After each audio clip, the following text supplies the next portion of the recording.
Well, Titika, Laurent is joining us now to look through the newspapers. Going to start off with the death, of course, of Russia's Mikhail Gorbachev. Dipti, obviously, that death covering all across the front pages around the world. Yeah, absolutely. Russian Soviet history, or rather the end of it, is really synonymous with Mikhail Gorbachev. And after his death at 91 years of age, he's really being remembered, at least in the Western press, as a man who helped bring about the end of communism in Russia. The British daily The Times of London remembering him as the USSR's last leader, noting that his reforms led to freedom and democracy in Eastern Europe, but also the fall of the Soviet Union. The Washington Post, meanwhile, calls him a product of the Soviet regime. He played a complicated but unique role in world history. He was a member of the ruling elite who enjoyed its privileges and believed in its ideology, but he decided to destroy it anyway. For that, the world can be grateful, the Post says. Some different nuances in the Russian papers, perhaps? Yeah, Izvestia, the Russian daily, calls him an important but controversial figure in Russian history. This article is really interesting. It really takes us, through back into his whole life, really. He was a devoted husband. He met his wife, Raisa, in college. They were married for nearly 50 years before her death in 1999, which Izvestia, this paper here, calls a turning point in Gorbachev's life. He was a brilliant student, but he was quickly drawn to politics.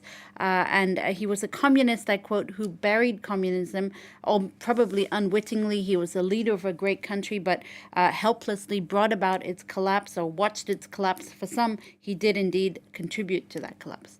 What about the illustrated press? How are they depicting it? Well, a few cartoons to show you, Stuart. This one's quite evocative. Gorbachev, the last Soviet leader, joining an afterlife full of Russian authoritarian Russian dictators: Lenin, Stalin, Khrushchev, and Brezhnev. That's from the American cartoonist Alan MacDonald. While Tiago Lucas, a Brazilian illustrator, sees Vladimir Putin paying his respects. He's in a tank there, driving his tank up to drop a flower on Gorbachev's tomb. The timing, of course, particularly poignant. Many see Vladimir Putin as seeking to undo those democratic freedoms that Gorbachev worked so hard to bring about.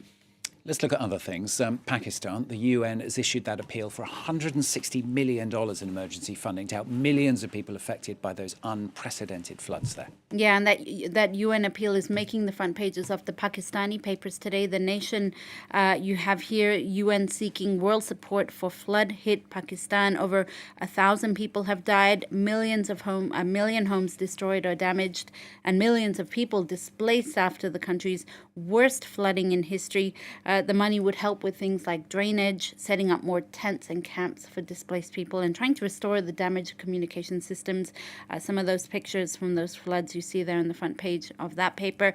Another paper, Pakistan Today, quotes experts as saying that this unprecedented monsoon season has, quote, the hallmarks of a catastrophe juiced by climate change. And indeed, climate change is the focus of Libération, the French paper's front page. They look at what's been really a deadly summer around the world. You've had floods in Pakistan, droughts in China, fires in France, climate change, the deadly summer. Libération saying that politicians have gone from environmental denial to beating around the bush. But how long will they and how long can they continue dragging their feet? Finally from Dipti, today is marking a sad anniversary. It's been 25 years since Princess Diana and Dodi Al-Fayed died in that shocking car crash here in Paris, of course. Yeah, 36-year-old Princess Diana and her boyfriend Dodi Al-Fayed at the time died in the Pont de l'Alma in the French capital while being chased by paparazzi. You see her 25-year death anniversary garnering a little attention in the British press today. That the Daily Star has a special pull-out to remember the late princess. But Stuart, I've been digging through the newspaper archives too. Let's bring you a look at how the papers at the time covered her death. So this was in the now defunct News of the World. Yeah.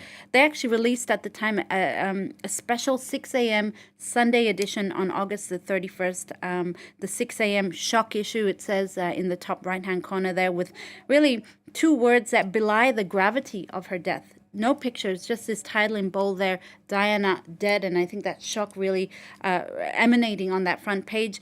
This was the Sun's double spread front page on September the 1st, so a day after she died. Goodbye, sweet princess. We'll never forget you, the Sun said at the time, really conveying the world's, sadness and shock at what was very much an untimely death. What about over here across the channel? The French papers, obviously, they were full of it too. Yeah, there was shock, sadness as well, but also a focus on how she died. So this is François. It's also a paper that doesn't exist anymore. They dedicated their edition to the death of Diana, including a photo album of the, quote, princess with the sad eyes. Journalist Philippe Bouvard writes that she was essentially chased to her death by the paparazzi.